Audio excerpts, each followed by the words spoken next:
Que a graça e a paz de nosso Senhor e Salvador Jesus Cristo seja com todos nós, amém? Como é bom adorar a Deus, louvar a Deus, dá vontade de não parar, né? Então é uma grande alegria da gente se reúne como povo santo de Deus para lhe prestar um culto. Queridos, as crianças, né, podem se retirar para o culto, para a sala, para aprender a sua lição. E os demais irmãos podem já abrir suas Bíblias em 1 Coríntios.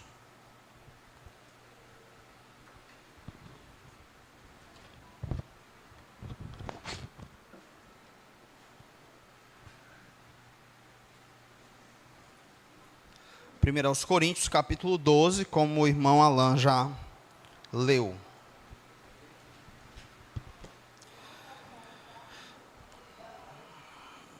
Primeiro aos Coríntios, capítulo 12. Vamos aprender sobre os dons.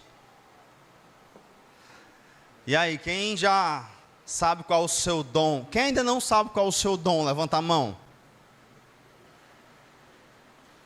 Todo mundo já sabe qual é o seu dom? Eu demorei para descobrir qual era o meu dom. Então, todo mundo já sabe, é sério? Vou perguntar de novo. Quem ainda não sabe o seu dom, levanta a mão. Ah, tem alguns irmãos. Legal. Então, nós vamos aprender sobre os dons. E certamente você vai aprender qual é o seu dom. E a gente vai lhe ajudar. Tá certo? Então, vamos conversar uns com os outros, né? Irmão, tu acha qual seria meu dom, pelo que tu me conheces assim? E aí o irmão vai poder lhe ajudar. Tem um livrinho aqui do Thomas, eu não sei pronunciar o outro nome, do Thomas, Dons Espirituais, tá certo? Uma perspectiva cessacionista, que é o que nós batistas defendemos.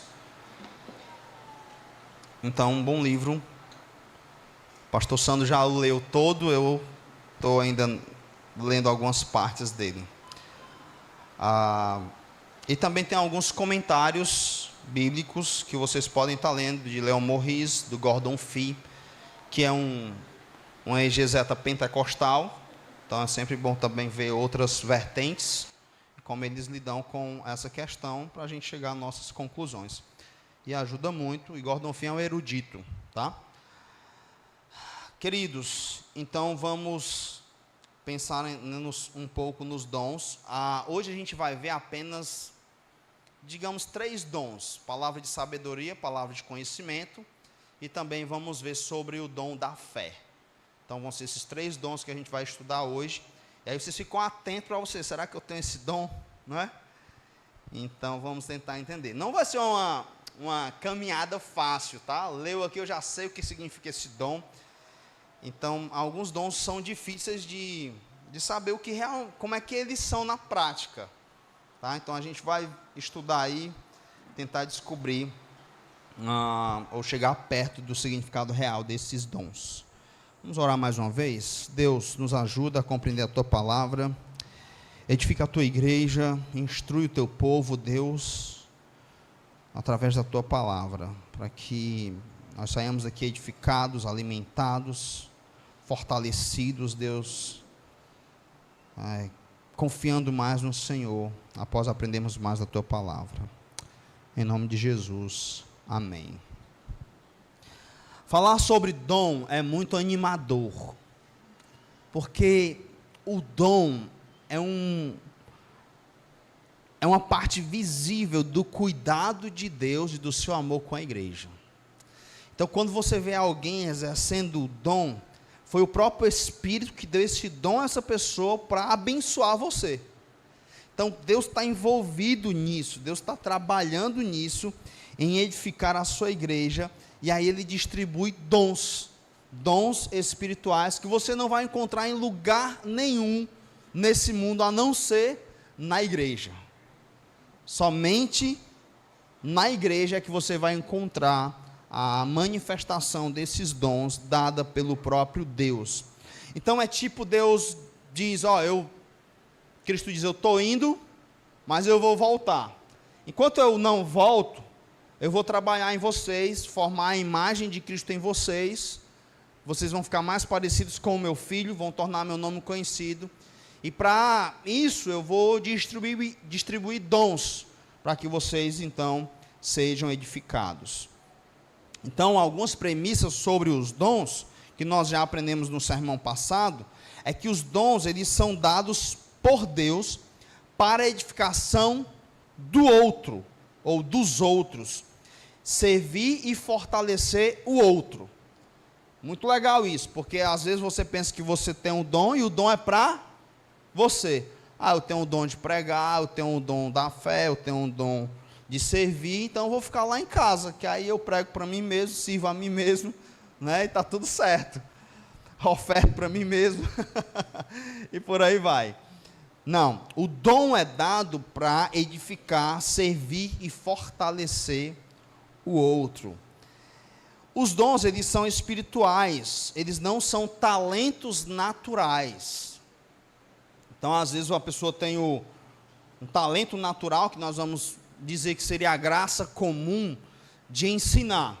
Então, tem alguém que ensina muito bem história, certo? Será que essa pessoa seria um bom professor na igreja, usando o seu talento natural para ensinar na igreja? Não.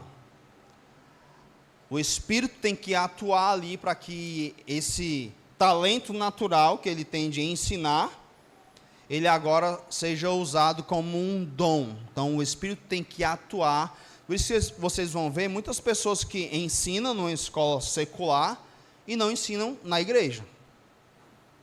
Tá? São duas coisas diferentes. E aí você tem o dom. Algumas igrejas nos Estados Unidos, por exemplo, elas contratam profissionais para fazer o trabalho do louvor.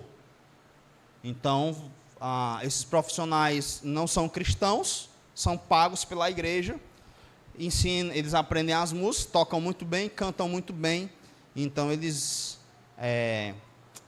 participam do culto ali, fazendo um trabalho mais profissional. O que vocês acham da ideia? Dá certo não, irmã Socorrinha? Deixa lá para os americanos. Eu acredito que não dá certo. Tá? É o povo de Deus adorando a Deus, edificando a sua igreja. É o Espírito dando o dom. Então, os talentos naturais, dados por Deus também, como uma graça comum que Ele dispensa em todas as épocas para todos os homens, demonstração do seu amor pela sua criação, não podem ser confundidos com dons espirituais. Dons espirituais são dons da graça, concedidos pelo Espírito Santo, com o objetivo de edificar a igreja. Então, não esqueça disso. O dom não me torna especial. Essa premissa aqui é muito importante. Porque tem gente que tem um dom, aí ele passa a se sentir especial. Meu amigo, me respeite que agora eu tenho esse dom. Descobri, domingo que eu tinha esse dom, então agora me trata direito aí, porque eu tenho esse dom. Não, o dom ele não me torna especial. O dom me capacita a desempenhar bem o serviço, o ministério que o Senhor me deu para edificar a igreja dele. Então tem que tomar muito cuidado com isso. A questão aqui em Corinto era o quê? É que os dons eram usados pelas pessoas, e elas queriam os dons, elas escolhiam os dons, o dom de língua era o mais escolhido, é a menina problemática que Gordon Fee vai chamar, achei interessante. A menina problemática e sua irmã, ele disse que é o dom de línguas e o de interpretar línguas. Então, a pessoa ela tinha um dom e ela buscava um certo tipo de dom, no caso deles aqui, buscavam o dom de línguas, porque eles se sentiam espirituais, eles se sentiam especiais. Então, as pessoas tinham que respeitar eles. Até no pentecostalismo moderno tem muito isso. Quem tem o dom de língua é tratado com mais respeito, e quem não tem o dom de língua é como se fosse uma classe menor de crente. Então você está abaixo, você ainda não foi batizado com o Espírito Santo. E aí às vezes as pessoas ficam buscando isso, querendo esse status, né? Então eu tenho dom de língua, eu já fui batizado no Espírito Santo. Isso estou falando no meio pentecostal. No meio batista, talvez o dom mais cobiçado seja o dom de mestre, né? O dom de ensino, e aí o ofício do pastoreio que envolve o dom de ensino, isso me dá proeminência, isso me faz importante no meio do povo de Deus, e isso me torna especial. Então não tem nada a ver, tá? Muito cuidado com isso, cada dom é importante, o dom de ensino, o dom de serviço, o dom de misericórdia e por aí vai, para edificar o povo de Deus. E é legal como Deus ele planejou a sua igreja, porque ela não precisa de um único dom, ela precisa de vários dons para ser edificada. E também ele não deu a uma única pessoa todos os dons, ele distribuiu segundo a sua vontade os dons. Então nós precisamos uns dos outros. Toda a guerra que acontecia em Corinto era por conta disso. As pessoas desprezavam umas às outras em detrimento do dom. Isso causava uma divisão. Então pense numa igreja dividida. Se dividiam por uma questão de preferência de liderança, Paulo, Apolo, Cefas, não é? E Cristo. Se dividiam por questões financeiras, os pobres dos ricos. E agora se dividiam também por questões de dons. Então, quem tinha esses dons aqui, ficava nessa ala, esses daqui são mais desprezados, a tal ponto que ele vai falar, fazendo analogia do corpo do ser humano e mostrando, olha, até aquela parte que vocês desprezam, ela também é importante no corpo, para ver se eles se tocavam. Então, o dom, meu amado irmão, não é para me tornar especial, é para me capacitar, para eu desempenhar bem o serviço de servir a vocês, desempenhar o ministério que o Senhor me deu. Então, eu quero servir bem. Deus está trabalhando para edificar a sua igreja. Ele me dá um dom para eu servir vocês. Não para eu ficar numa posição especial e vocês como meus servos. Não. Como diria Frank Ferreira, a igreja ela é uma pirâmide de cabeça para baixo. Você tem no topo da pirâmide a liderança, vamos colocar assim, mas de cabeça para baixo. Tá? Então, aqueles que têm dons, eles vão servir a todos. Tá? Aqueles que lideram a igreja são os servos de todos. Não são seres especiais que a igreja tem que servi-los. Não. Certamente nós devemos servir uns aos outros, cuidar uns dos outros. E quando nós recebemos um dom, é para isso, para servir uns aos outros. E aí nós temos a lista dos dons. Então eu vou ler para vocês aqui. Depois eu acho que eu vou fazer uma folhinha com todos os dons para vocês guardarem na Bíblia e ficarem olhando, até descobrir qual é o seu. Nós temos 4 passagens que vão falar dos dons. A gente tem Romanos 12, se você quiser anotar, né? Romanos 12, 6 a 8. 1 Coríntios 12, de 7 a 10, que é esse que nós estamos estudando. Nós temos 1 Coríntios 12, 28, vai falar também, dá uma lista de dons. E nós temos Efésios 4, 11, também vai falar de dons. E alguns também colocam Pedro 4, falando de alguns dons. Tá certo? Então, quais são os dons? Na primeira lista de Romanos, você tem o dom de profecia, o dom de ensino, o dom de exortação. Tá?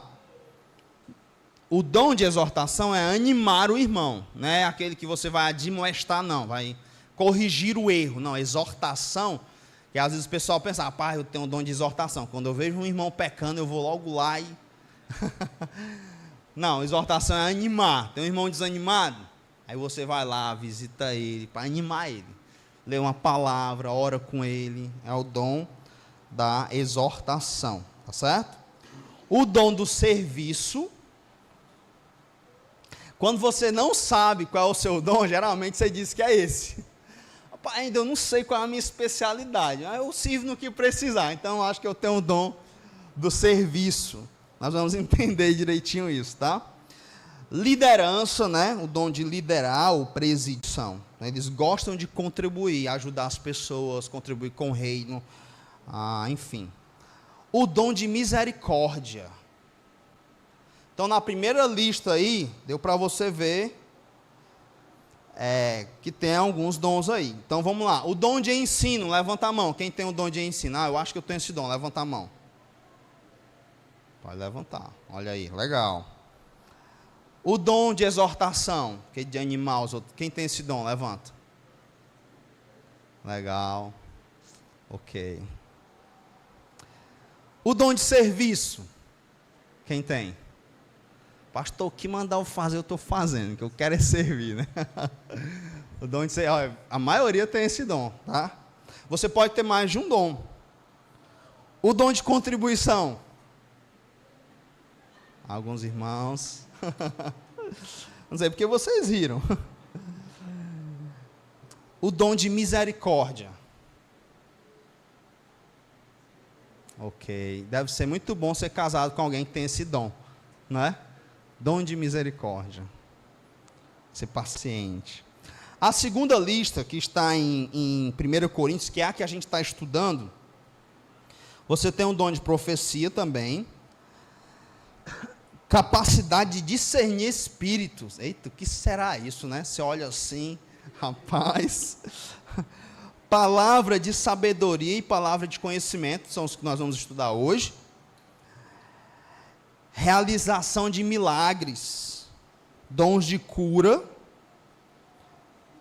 Diferentes línguas, interpretação de línguas e fé. Fé também nós vamos estudar hoje. Então vamos para a segunda lista. Essa daqui, eu não vou perguntar quem tem não, tá? 1 Coríntios 12, 28. Dom do apóstolo. Certo? Quem tem esse dom aqui? Não levanta a mão se você tiver. Tá certo? O dom do apóstolo, né? Inclusive comprei um livro hoje chamado Apóstolos, do Nicodemos, do irmão Samuel lá. Para dar uma estudada. Profetas, mestres, milagres, dons de cura, ajuda. Também tem o dom de socorro, né? Ou seja, essa palavra às vezes ela vem traduzida como socorro, de ajudar as pessoas. Parece muito com contribuição, misericórdia, mas deve ter alguma diferença aí. Administração, parece também liderança, né? A mesma coisa. E diferentes línguas. E a última lista, de Efésios 4, 11, tem apóstolo, profetas, evangelistas, pastores e mestres. Ou pastor-mestre, como alguns preferem. Então, essas são as listas dos dons aí, e a gente vai estudar cada um deles. Então, vai ser uma caminhada muito legal. Tá certo? Então, vamos a algumas premissas sobre a lista dos dons. Eu citei 4 listas, certo? De dons. Essas 4 listas de dons, vocês perceberam que elas não são iguais? Não tem diferença, né? Alguns dons se repetem, perceberam isso? Então, a profecia se repetiu, o dom de, deixa eu ver aqui, bem rapidinho. Apóstolo se repetiu 2 vezes, ensino mestre, pastor mestre, eu acredito que é a mesma coisa. Exortação só aparece em Romanos, não aparece nas outras listas. Realização de milagres aparece só em Corinto. Serviço e ajuda se repete, mas só aparece em Romanos e em 1 Coríntios. Liderança e administração aparece em Romanos, 1 Coríntios, não aparece em Efésios. E contribuição só aparece em Romanos também. Misericórdia também só aparece em Romanos. E fé só aparece em 1 Coríntios 12, que é o texto que nós estamos estudando. Então, alguns dons se repetem. O dom que se repete em todos é o de profeta, se repete em todas as listas, mas outros dons aparecem só numa lista. Então, isso nos leva a pensar que a lista não está fechada. Então, parece que o autor sagrado, ele ia escrevendo, pensando talvez dentro do contexto da igreja. Alguns teólogos vão defender que esses 2 primeiros dons de Corinto aqui, ele está tratando um problema deles lá no primeiro capítulo, que eles tinham no que diz respeito a conhecimento e sabedoria. E aí, tudo indica que esses outros dons não são citados em outras listas. Então, parece que não tem uma lista pronta. São quantos dons? São 10 dons, está aqui a lista. Porque seria mais natural, se tivesse uma lista pronta, Paulo repetiria essa lista em todos os momentos em que ele fala dos dons. Mas não, tem uns que ele repete em cada um dos textos, tem um que ele fala só uma vez, tem um que ele fala 2 vezes, e aí fica difícil você chegar e afirmar, ó, a lista é essa daqui, está fechadinha aqui, tá certo? Então, a maioria dos teólogos acredita que a lista, ela não está fechada por conta disso, dessa variação. E aí, a gente acredita que pode ter outros dons que não foram citados. Então, o dom da música aqui, né, dos instrumentistas e tal, eles acham muito estranho Paulo nunca ter citado esse dom, visto que isso já acontecia na igreja, não é? Aí a gente tem que tomar cuidado só com uma coisa. Primeiro, como é que eu categorizo um dom que não está na lista? É que é algo dado pelo Espírito Santo, usado para edificar a igreja, certo? Então, o irmão que canta, certamente ele está edificando a igreja. Contudo, eu tenho que tomar cuidado para não querer dizer que tudo é um dom dado pelo Espírito agora. Tá certo? Então, o irmão assobia.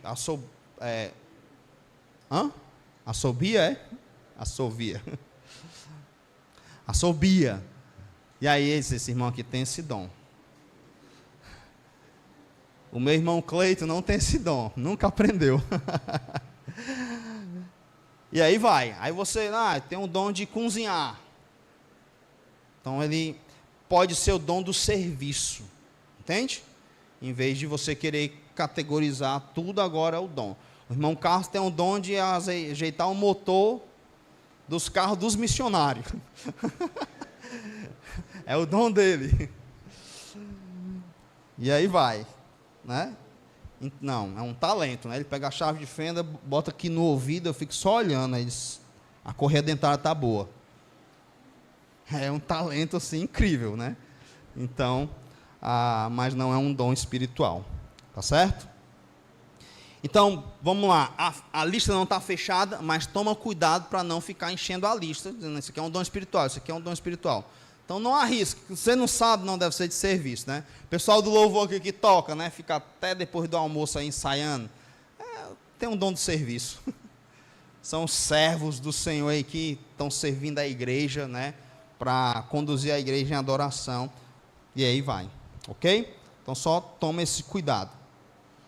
Vamos aos 2 dons aí no início, né? Palavra de sabedoria e palavra de conhecimento. O que será que é isso? O que será que significa isso? Palavra de sabedoria e palavra de conhecimento. Alguns vão dizer que a palavra de conhecimento seria um conhecimento acadêmico. Tá? Uma tentativa de entender que dom é esse. Então, um mestre, né, um erudito, né, que vai lá e tem um conhecimento assim, aí vai, esse cara aqui deve ter esse dom aqui chamado palavra de conhecimento.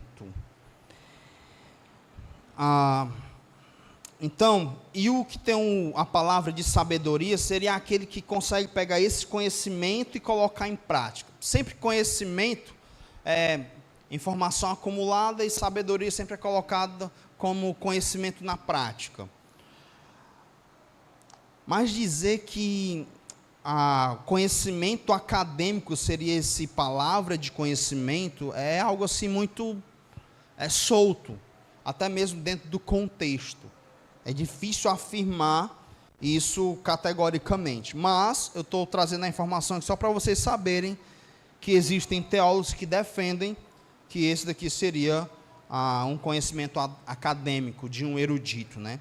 De fato, e aí talvez tentando entender por que a pessoa chegou a essa conclusão, nem todo mundo consegue se dedicar tanto estudando para se tornar um erudito, um doutor e por aí vai. Então, existem teólogos que eles chegam no nível de conhecimento e meio que parece que aquilo é a vida deles. Só para vocês terem uma ideia, tem um teólogo muito conhecido de nós chamado D.A. Carson, né? O trabalho dele é esse. Ele tem lá os doutores que trabalham para ele. O Piper também, o pastor Rock já trabalhou para o Piper, para o John Piper. Eles têm os doutores que selecionam o material para eles estudarem. Então, você imagina aí como é um negócio. A gente vê um livrinho desse aqui, né? Aí um livrinho desse aqui, sei lá, foi R$30. Aí você olha assim, é muito caro. Vai pagar um doutor. Paga 5 doutor para fazer pesquisa para você. Então, não é um negócio assim. O Carson, comentando uma vez, disse que estava com 20 anos que ele não assistia um filme. Assim, então o cara ele mergulha naquilo dali para estudar, Por isso alguns vão dizer que esse dom aqui, chamado palavra de conhecimento, talvez possa ser isso. O fato é que existe o dom do mestre, então eu acredito que fica mais fácil encará-lo como um mestre. Eles conseguem extrair ali do texto, aprofundar, que uma pessoa comum que não tem esse dom do mestre não conseguiria. E assim eles edificam a igreja. Alguns vão dizer que seria um conhecimento sobrenatural da vida do outro. Então, que mais numa aula pentecostal, né? Você olha assim e diz assim, ei, irmão, eu sei qual é o teu pecado, viu? É muito parecido com revelação, né? Ou profecia. Então, eu sei qual é o teu pecado. Irmão, eu sei qual é a doença que tu tem. Sei que tu está indo no médico aí ele olha assim para você e descobre o que você tem. Seria esse conhecimento sobrenatural de uma doença, de um problema que a pessoa está vivendo ou de um pecado. Mas é muito parecido com a profecia que acontecia, né, naquela época. Então, esse não tem muita sustentabilidade. E aí a terceira interpretação que os teólogos que eu estudei eles defendem, inclusive Gordon Fee, seria olhar para esses dois dons e assemelhá-los ao dom de ensino. Nessa lista ele não fala do dom de ensino. Então eles acreditam que aqui seria o dom de ensino, mestre ou pastor mestre. Os coríntios, como é que eles chegaram a essa conclusão? Os coríntios, eles tinham problemas com essas duas palavras, conhecimento e sabedoria. Vocês lembram que eles estão no mundo grego, eloquência, oratória, competição de oratória, e eles valorizavam muito isso. Então, eles desprezam Paulo em detrimento disso, e eles buscavam muito isso, eles admiravam, nós estudamos isso há alguns anos, eles admiravam aqueles homens que faziam esses discursos belos, e aí eles então queriam ver isso na igreja também. Então abre lá em 1 Coríntios capítulo 1, só para a gente ler e vocês relembrarem aí dos problemas que eles estavam vivendo. Capítulo 1.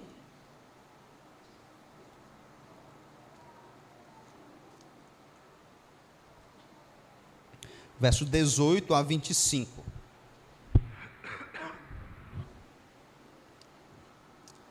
Então, começa assim: certamente a palavra da cruz é loucura para os que se perdem. Lembra que o nome do dom é palavra de sabedoria. Depois a gente vai ter o palavra de conhecimento. Então o nome do dom é palavra de sabedoria. E aí vamos ver aqui, meio que isso se confundindo aqui com os termos que Paulo usa. O primeiro termo que ele usa, que é parecido, palavra da cruz, é loucura para os que se perdem, mas para nós que somos salvos, poder de Deus. Pois está escrito: destruirei o quê? A sabedoria dos sábios e aniquilarei a inteligência dos instruídos. Então, todo o assunto, até o final do capítulo 2, vai ser sobre isso.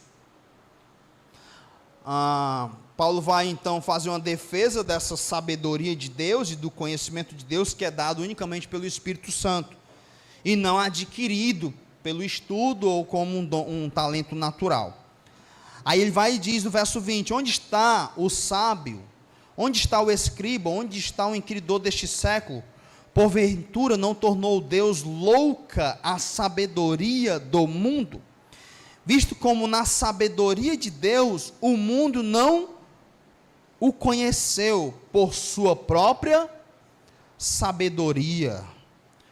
Porque aprouve a Deus salvar os que creem pela loucura da pregação. Então você tem a loucura da pregação, palavra da cruz, e por aí vai. Verso 24. Mas para os que foram chamados, tanto judeus como gregos, pregamos a Cristo, poder de Deus e sabedoria de Deus. Então, parece aqui que o evangelho é isso, é a palavra da cruz, é a palavra de Deus, é a sabedoria de Deus, porque a loucura de Deus é mais sábia do que os homens, e a fraqueza de Deus mais forte do que os homens. Então, sabedoria de Deus, palavra da cruz, loucura da pregação, mensagem do evangelho, palavra de Deus, palavra de sabedoria. Parece que esse dom, palavra de sabedoria, seria o ensino do evangelho. É isso que os teólogos vão defender, falando a respeito desse dom. Então é alguém que consegue ensinar o evangelho. Olha só o verso 1 do capítulo 2 agora, para tornar mais clara essa ideia de onde Paulo pensou nesse dom. Eu, irmãos, quando fui ter convosco, anunciando-vos o testemunho de Deus, não o fiz com ostentação de linguagem ou de sabedoria, porque decidi nada saber entre vós, senão Jesus Cristo e este crucificado. E foi em fraqueza, temor e grande tremor que eu estive entre vós. A minha palavra, a palavra de sabedoria, a palavra da cruz, e a minha pregação não consistiram em linguagem persuasiva de sabedoria, aqui sabedoria humana, tá? Mas em demonstração do Espírito e de poder, para que a vossa fé não se apoiasse em sabedoria humana, e sim no poder de Deus. Então, os teólogos vão acreditar que quando Paulo traz esse primeiro dom, palavra de sabedoria, porque era o que eles estavam buscando lá no início, que ele já tratou aqui. E isso se confunde então com o ensino do evangelho. E como eles supervalorizavam isso, e usavam esse talento, essa oratória, para se promover dentro da igreja, Paulo então quer demonstrar que existe uma palavra de sabedoria humana, e existe um dom dado pelo Espírito Santo, chamado palavra de sabedoria, que é aquele que ensina. Gordon Fee, puxando um pouquinho para o pentecostalismo, mas seguindo a mesma linha, ele diz que esse ensino é um ensino inspirado. Essa palavra de sabedoria seria um ensino inspirado. Ele diz que é um insight cristão sobre o significado da Escritura. Seria o pregador que consegue ver coisas no texto, ou extrair coisas do texto que nem todos conseguem. Então, a palavra de sabedoria, se nós imaginarmos como esse dom de ensino, seria isso: alguém que vai mergulhando nas Escrituras e ele vai conseguindo tirar e extrair ensinos para edificar a sua igreja. Da mesma forma, a palavra de conhecimento, que é o que ele vai tratar agora a partir do verso 6 do capítulo 2, que ele vai tratar sobre esse conhecimento, que era outro problema. Eles acreditavam que através do conhecimento, do estudo, do acúmulo de informação, eles iam conseguir conhecer a Deus. Por isso que ele vai dizer, vocês não conseguiram conhecer a Deus através da própria sabedoria de vocês. E aqui no capítulo 2 ele vai fechar, então, esse assunto a partir do verso 6, dizendo, pensando agora no conhecimento, entretanto, expomos sabedoria entre os experimentados, não, porém, sabedoria deste século. Está vendo? Paulo diz assim, ó, a gente expõe sabedoria. Talvez é uma referência ao dom, palavra de sabedoria, mas não é essa sabedoria aí de vocês, que através dela vocês não conseguiram chegar ao conhecimento de Deus. Não é a sabedoria deste século, é diferente. Então eles estavam pegando a sabedoria deste século, da filosofia grega, tentando encaixar isso como um dom espiritual para se promover dentro da igreja. E aí Paulo então vai deixar claro essa diferença. Aí ele diz mais, nem a dos poderosos desta época, que se reduzem a nada. Então a sabedoria que nós expomos, não é a sabedoria deste século, nem a dos poderosos. Mas falamos sabedoria de Deus, em mistério, outrora oculta, a qual Deus pré-ordenou desde a eternidade para a nossa glória. Sabedoria essa que nenhum dos poderosos deste século conheceu, porque se a tivesse conhecido, jamais teriam crucificado o Senhor da glória. Mas como está escrito, nem olhos viram, nem ouvidos ouviram, nem jamais penetrou em coração humano o que Deus tem preparado para aqueles que o amam.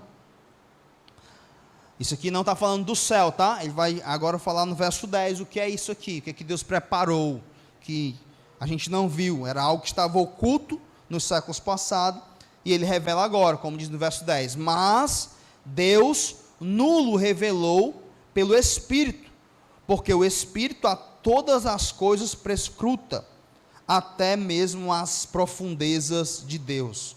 Porque qual dos homens sabe as coisas do homem, senão o próprio Espírito que nele está?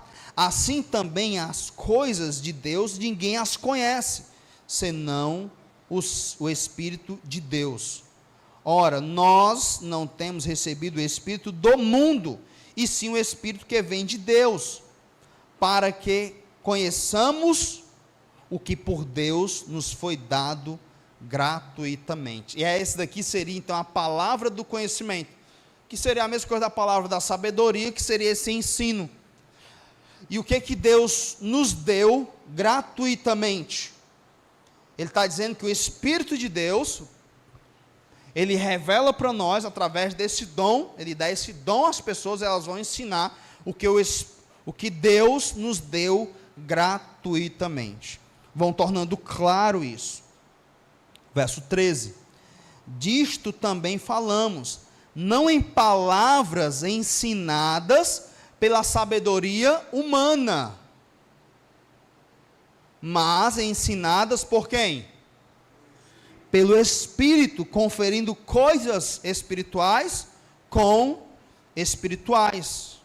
Ora, o homem natural não aceita as coisas do Espírito de Deus, porque eles são loucuras, e nem pode o quê? Entendê-las, porque elas se discernem espiritualmente. Então, percebam que tinha esse problema aqui, os caras, não, eu conheço a Deus, eu só através do meu conhecimento e tal, eu sei disso aqui, e aí eles usavam isso para se promover dentro da igreja. E tudo indica que Paulo, ao falar desses dois dons, palavra de sabedoria e palavra de conhecimento, ele esteja então fazendo uma relação e tratando esse problema aqui logo de início, demonstrando que isso que eles idolatram aqui não tem nada a ver com um dom espiritual. Isso aqui olhem para vocês não conseguiram através do conhecimento deste século, da sabedoria deste século. Não, vocês crucificaram o Senhor da glória. E aí ele vai falar então de como Deus revela para nós E aí, através desse dom do ensino, aqueles mestres que Deus dá à igreja, eles vão revelando para o seu povo e edificando a sua igreja, através dessa palavra de sabedoria e palavra de conhecimento, que é a pregação, o ensino do evangelho, a palavra da cruz, as doutrinas que Deus vai então ensinando ao seu povo e edificando ao seu povo. Então, meus amados irmãos, o fato é que conhecimento aqui parece estar ligado ao ensino. O dom do ensino é indispensável para a igreja do Senhor. E Paulo então começa essa lista com esses dois dons, que tudo indica que está falando de ensino. O dom do ensino, ele também é indispensável para o pastor. Entre as qualificações que um pastor tem que ter, envolve saber ensinar. No entanto, o dom do ensino não é uma particularidade só do pastor. Deu para entender? O pastor tem que ter o dom do ensino para desenvolver o seu ministério, mas o dom do ensino não pertence só aos pastores. Então, existem irmãs que também têm o dom do ensino. Em Tito, por exemplo, vai dizer que as mulheres, as mais idosas, devem ensinar as recém-casadas a amarem seu marido e seus filhos, a serem boas donas de casa e por aí vai. Então, vocês, irmãs mais maduras, têm esse ministério de ensino, de ensinar as mais novas. Abrindo um pequeno parêntese aqui, é uma coisa que eu tenho orado e lutado muito e trabalhado aí nas mulheres mais jovens, fomentando essa ideia de desenvolver esse, que eu vou chamar talvez de projeto Tito, né? De ensinar as mais novas. Então, eu queria desafiar aqui a vocês, pegar essas irmãs mais novas que casaram há pouco tempo, ou aquelas que ainda vão casar, e levá-las para sua casa, ensiná-las a cuidar do lar, a cuidar do marido, a cuidar do filho. Então, leva ela lá e ensina, gasta esse tempo precioso, e assim você vai estar servindo a Deus, desenvolvendo esse dom aqui de ensino. E também tem as irmãs que ensinam as crianças, tem todo aquele jeito, né, para ensinar, é a diversidade dentro do próprio dom de ensino. Então, eu ensino vocês, mas eu não tenho a mesma habilidade que o irmão Alan tem de ensinar as crianças. Então, o dom, a diversidade também dentro do dom. Acreditamos que há tanto essa diversidade no dom, como também há uma força no dom. É tipo assim, tem irmão que consegue ensinar os adultos, mas não consegue ensinar as crianças. Então, tem o dom, os dois têm um dom do ensino para públicos diferentes. E também tem esse poder do dom, que vão tirar essa ideia lá de 1 Pedro, que tem gente que consegue desenvolver muita coisa para ensinar. Então, você vai ter gente que ensina na igreja, ensina no seminário, escreve livro, e eu só consigo ensinar na igreja. Entende? Então, tem também esse aspecto aí do dom. Então, esse seria o dom de ensino. Como eu falei, é difícil a gente entender exatamente o que Paulo está pensando quando ele fala palavra de sabedoria e palavra de conhecimento. A maioria dos teólogos vão nesse caminho de ensino, usando todas as argumentações que eu passei para vocês aqui. Então, é possível considerar como dom de ensino esses dois primeiros que Paulo cita aí meio que como sinônimos, tá? E agora o dom da fé, o último dom da noite. O dom da fé, já fica óbvio que não pode ser a fé salvífica, né? A fé salvífica todo crente tem, mas nem todos têm o dom da fé, certo? Então, nem todos têm o dom da fé, alguns têm, outros não.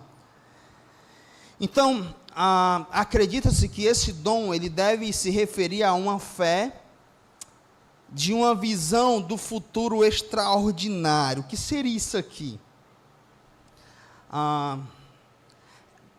Você consegue olhar para o depois daqui pensando aí nas promessas de Deus, e aí você consegue viver o aqui com a perspectiva do depois daqui. Você acredita tanto no depois daqui de uma forma que afeta a forma como você vive aqui. E é um negócio assim extraordinário conviver com alguém assim. Vocês não acham, não? Então, o missionário Márcio, né? Eu acho que ele tem esse dom. É algo tão vívido para ele, tão real, que assim, a gente se pega conversando como se fosse acontecer amanhã. E essa vida aqui, ela vai perdendo tanto a graça, porque está bem ali. Eu estou vendo. Eu não vejo a hora de chegar lá. A tal ponto de que esse desejo de estar lá vai tomando conta do seu ser. Vai ardendo dentro de você, criando uma expectativa desse encontro futuro. E isso vai fazendo você viver momentos incríveis aqui, enquanto aguardo depois daqui. Então, alguns acreditam que a fé, esse dom da fé, tem a ver com isso. Tudo indica que Paulo, quando ele usa no capítulo 13, verso 2, dizendo que a fé que pode mover montanhas. Talvez esteja pensando nisso, na forma como você encara as coisas. É uma confiança assustadora. Então a pessoa, ela transmite uma confiança em Deus assustadora. Entenda que o dom da fé, muito mal interpretado, não é aquela pessoa que tem fé na fé. Alguém que é positivo, né? Às vezes chega a ser irracional e não é realista. Não vai dar certo. O cara vê que está dando errado e não vai dar certo. É só alguém que é animado, digamos assim. Essa fé aqui, essa confiança em Deus, ela vai além do resultado. Porque também se entende que, de forma errada, que esse dom da fé é tipo assim: eu tenho um dom da fé, então tudo que eu pedir a Deus, Ele vai fazer. Porque eu tenho fé que move montanhas. Então, o que eu orar, Deus vai fazer. Não, não é assim. Vamos dar uma lida na galeria dos heróis da fé. Hebreus, capítulo 11. Vai lá, por favor.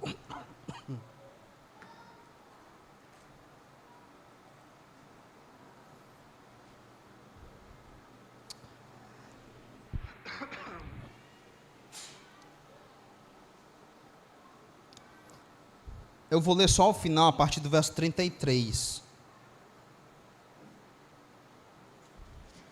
Que é muito extenso.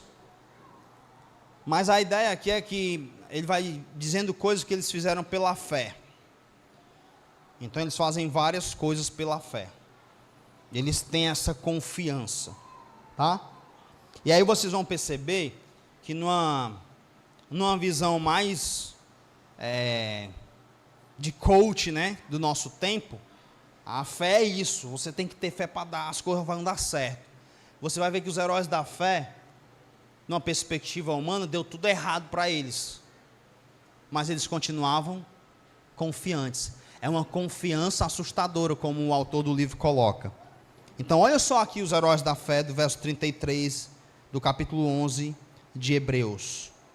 Os quais, por meio da fé, subjugaram reinos, praticaram a justiça, obtiveram promessas, fecharam a boca de leões, extinguiram a violência do fogo, escaparam ao fio da espada, da fraqueza tiraram força, fizeram-se poderosos em guerra, puseram em fuga exército de estrangeiros.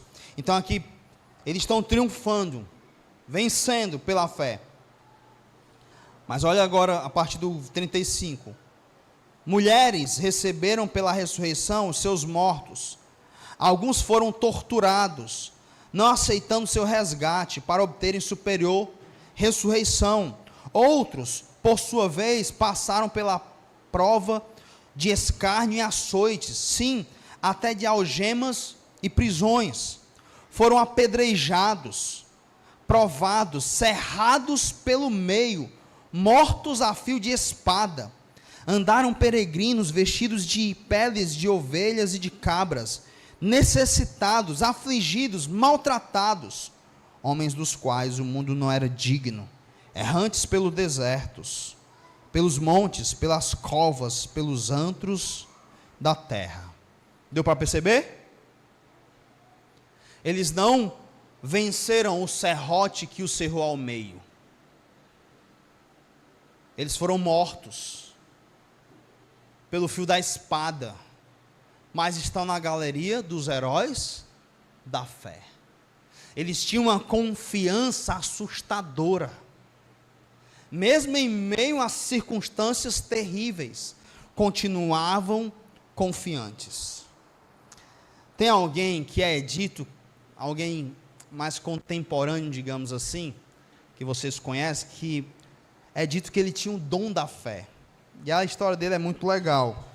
George Miller, um missionário, ou um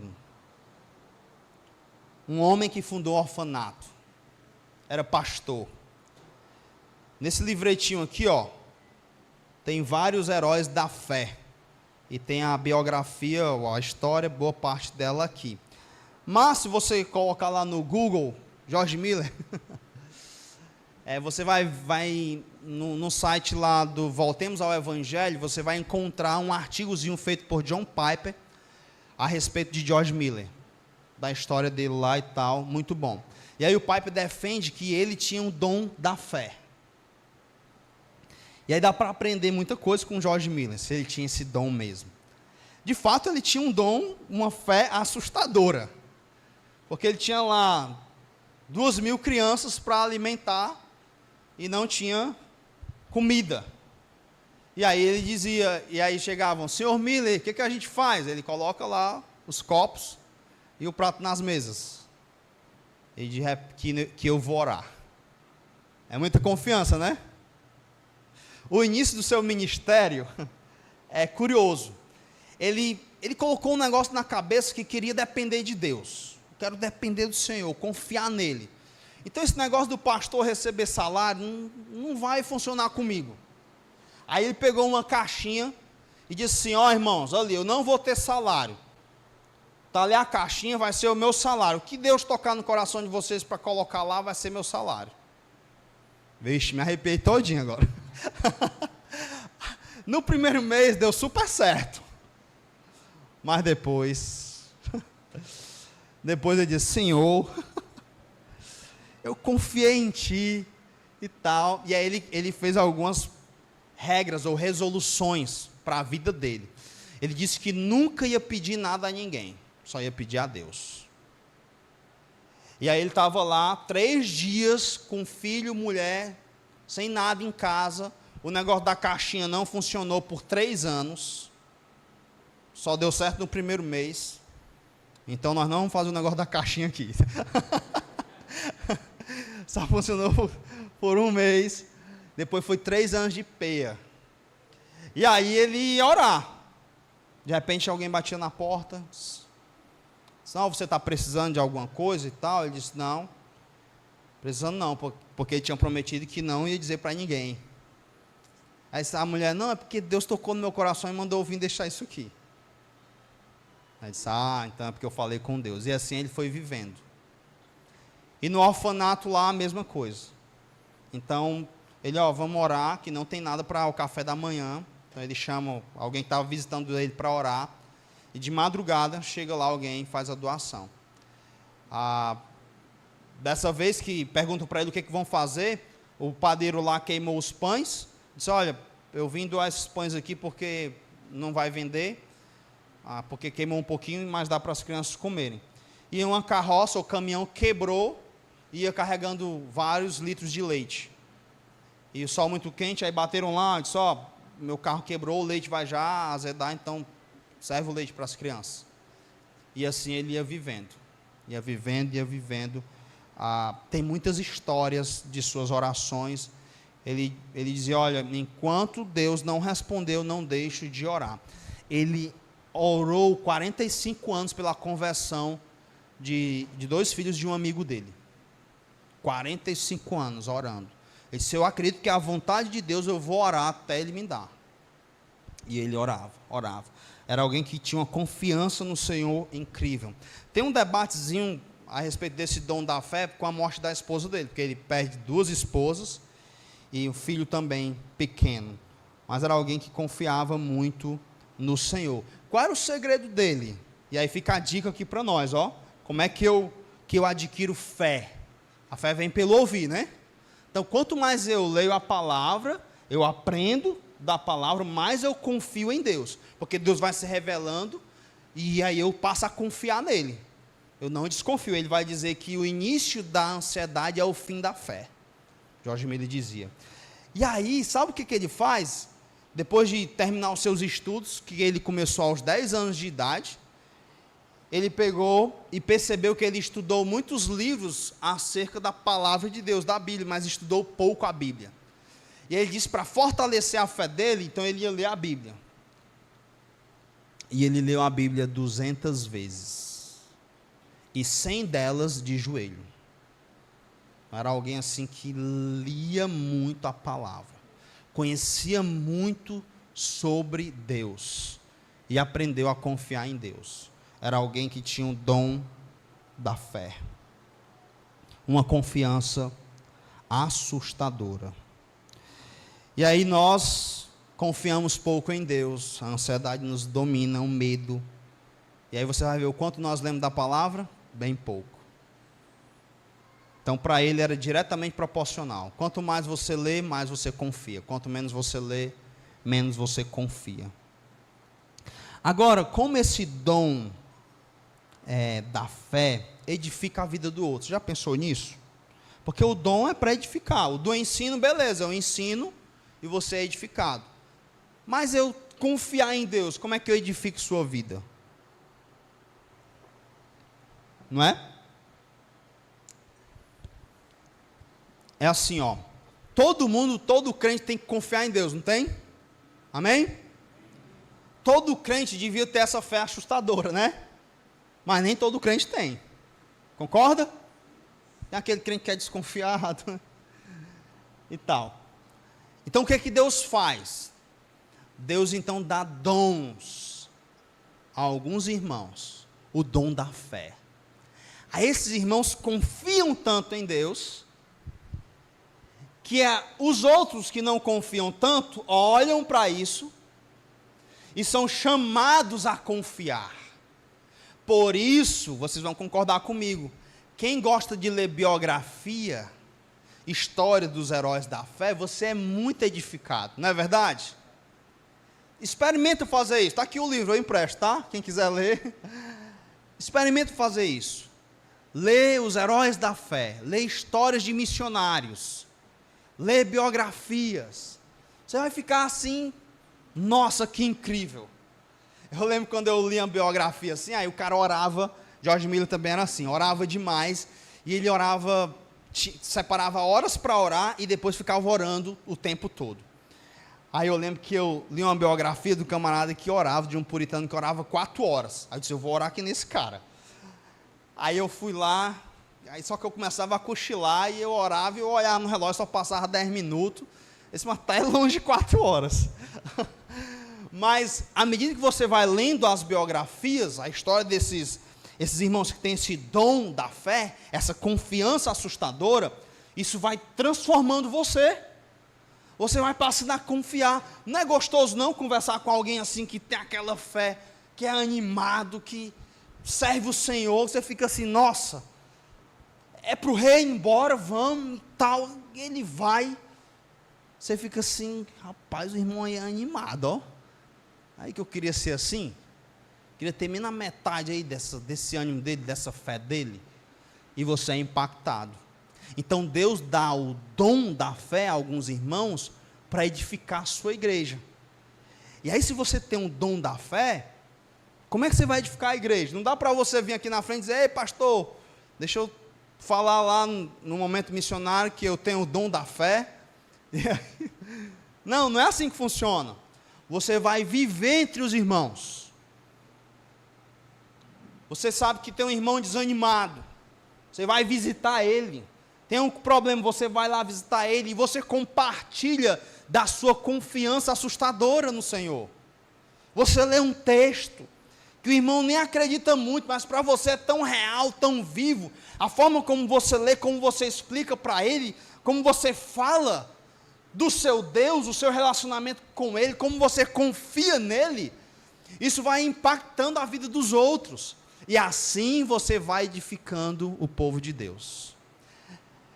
Tem muitos irmãos que eu converso, às vezes até por WhatsApp, e a forma como eles falam sobre Deus, em meio aos seus problemas, como eles confiam no Senhor, isso me edifica.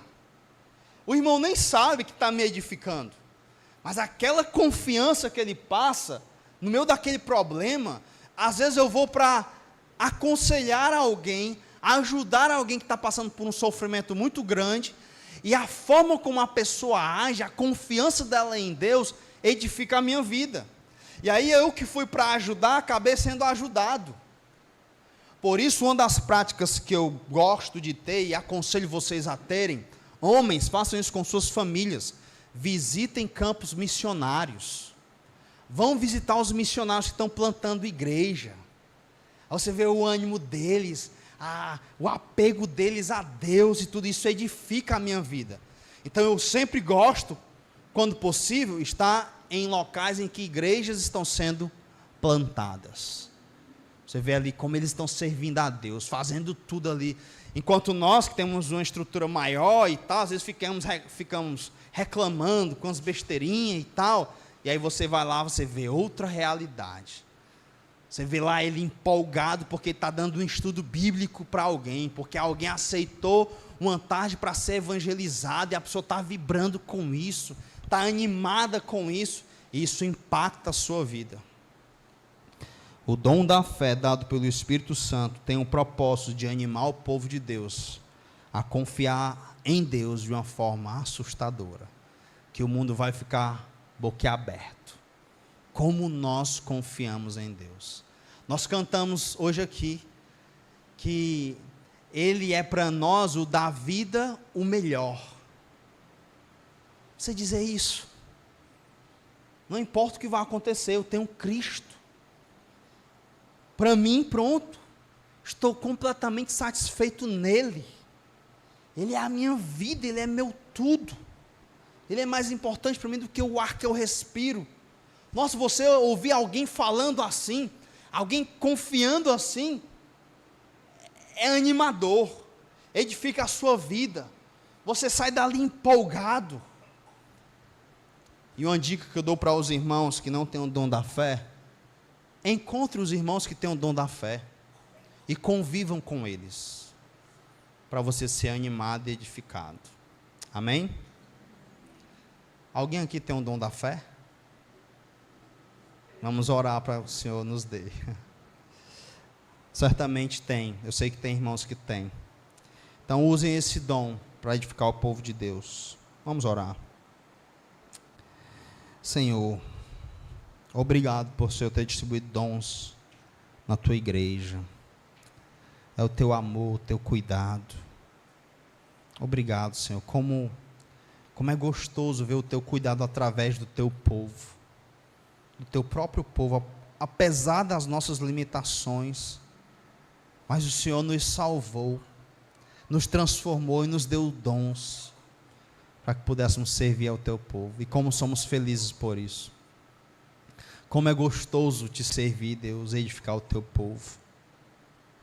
Muito obrigado, Senhor, porque enquanto te aguardamos, domingo após domingo, quarta após quarta, nós nos reunimos para ver o cuidado do Senhor através dos dons. Nós nos reunimos para ver a manifestação do teu Santo Espírito através dos dons na vida dos irmãos. Nós nos reunimos para sentir o teu cuidado, sermos agraciados. por tua bondade. Muito obrigado, Senhor, pelos dons que o Senhor deu à tua igreja e que tornam a nossa vida aqui mais fácil e prazerosa enquanto te aguardamos. Em nome de Cristo nós te oramos. Amém.